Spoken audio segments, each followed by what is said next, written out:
Genesis chapter 35. Jacob returns to Bethel.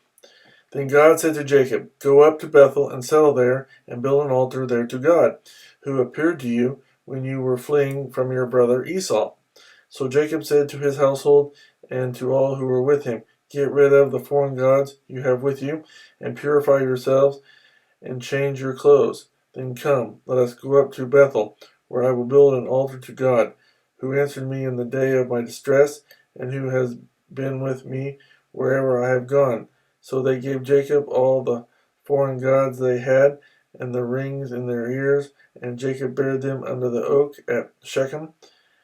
Then they set out, and the terror of God fell upon the towns all around them, so that no one pursued them. Jacob and all the people with him came to Luz, that is Bethel, in the land of Canaan. There he built an altar, and he called the place El Bethel, because it was there that God revealed himself to him when he was fleeing from his brother. Now Deborah, Rebekah's nurse, died and was buried under the oak below Bethel, so it was named Allon Bakuth. After Jacob returned from Padan Aram, God appeared to him again and blessed him. God said to him, "Your name is Jacob, but you will no longer be called Jacob. Your name will be Israel." So he named him Israel. And God said to him, "I am God Almighty. Be fruitful and increase in number.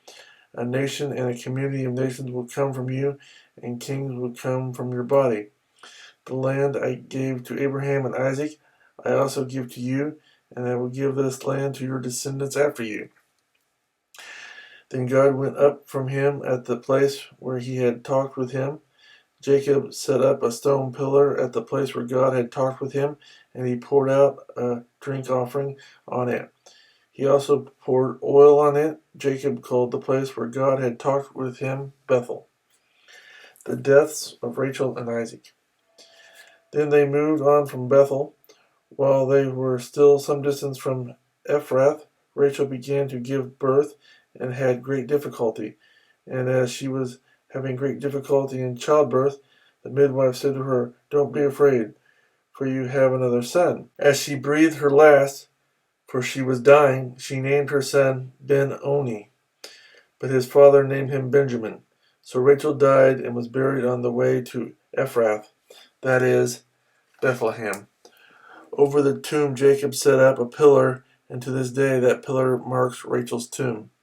Israel moved on again and pitched his tent beyond Migdal Eder.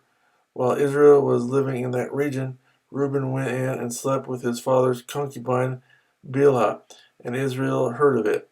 Jacob had 12 sons. The sons of Leah: Reuben, the firstborn of Jacob; Simeon, Levi, Judah, Issachar, and Zebulun. The sons of Rachel: Joseph and Benjamin. The sons of Rachel's maidservant Bilhah: Dan and Naphtali. The sons of Leah's maidservant Zilpah, Gad, and Asher. These were the sons of Jacob who were born to him in Padan Aram. Jacob came home to his father Isaac in Mamre near Kiriath Arba, that is, Hebron, where Abraham and Isaac had stayed. Isaac lived 180 years.